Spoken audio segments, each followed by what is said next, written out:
네, 안녕하세요. 요새 중국 주식 그리고 펀드가 상당히 비실비실합니다. 힘이 없는데요. 역으로 지금이 기회일까라는 고민을 좀 하고 있는데 마침 하이투자증권의 그 조익재 센터장님께서 되게 좋은 리포트를 발간을 하셔서 이걸 보고 좀 소개를 드리려고 영상을 찍었습니다. 지난 2월 이후에 미국과 중국의 주가 흐름이 대조적이죠. 미국은 이렇게 올라가는데 중국이나 한국은 횡보 내지는 지금 중국은 하락을 하고 있죠.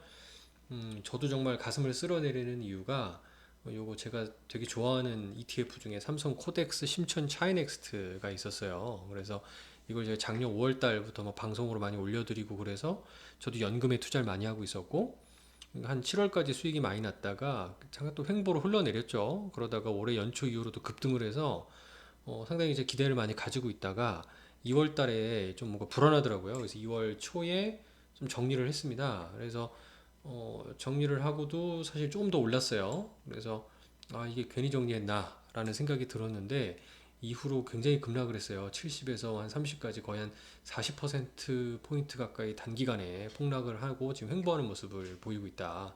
물론 이게 이제 장기적으로 봤을 때는 이게 2017년 이래로 보면은 뭐 한 플러스 20% 정도 기록을 하고는 있지만 단기적으로 변동성이 상당히 큰 거를 볼 수 있어요. 그 중국 증시가 도대체 왜 부진하냐에 대해서 좀 음, 그 궁금한 점이 좀 있을 건데요.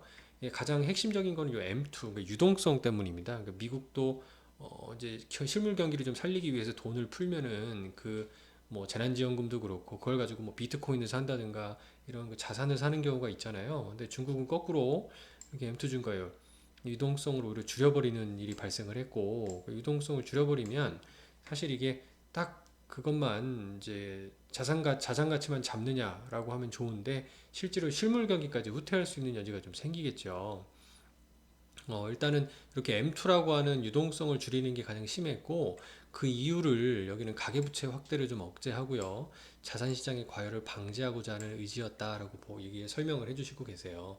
일단 중국은 공산당이다 보니까 이제 주택 가격이 너무 올라가면 좀 이민들의 불만이 커지겠죠. 당연히 주택 경기를 좀 잡기 위해서 또는 뭐 기존의 그림자 금융이라든가 뭐 회색 코뿔소 등등 해서 이게 민간 부문의 부채 또 기업 부문의 부채를 잡기 위한 노력을 아마 유동성을 줄이면서 그러니까 시중에 유통되는 이렇게 돈의 양을 좀 줄이면서 잡으려고 했던 게 아닐까. 근데 문제는 그러면서 이제 기업 이익들 또는 경기 자체도 조금 같이 초과상관까지 태워버리는 일이 발생할 수 있지 않았나. 라고 볼 수 있고요. 그래서 이런 그 PMI나 이게 재구매자 관리 지수라고 하죠.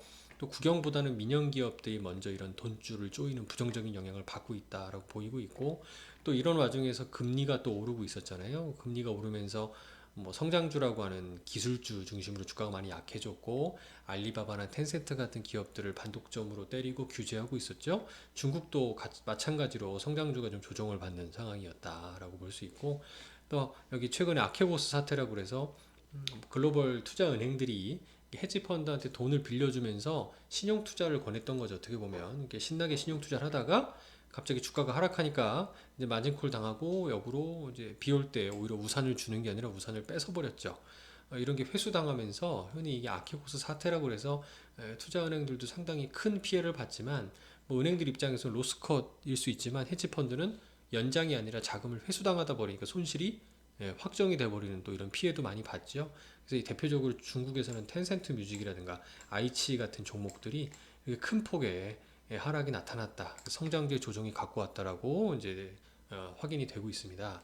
근데 그래도 다행인 건 뭐냐면 이제 미국에 상장되어 있는 중국 관련 ETF들 일단 중국 시장의 지수를 추종하는 ETF들 같은 경우도 이렇게 올라오고 있고 그다음에 저기 테크주 관련된 ETF들, 그러니까 CQQQ가 이제 중국의 나스닥 같은 거라고 볼 수 있고요.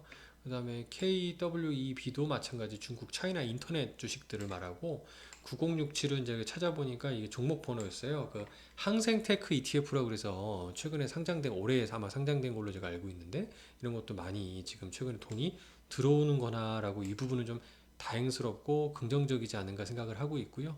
가장 중요한 건 차이넥스트가 단기간 조정이 크게 나왔고 아마 조금 이런 기회를 좀 저가 매수로 활용해 볼 수 있지 않을까라는 생각도 조금씩 들게 되었다라고 이번 그 좋은 리포트를 발간해 주신 하이투자증권의 조익재 센터장님께 다시 한번 감사 말씀드립니다.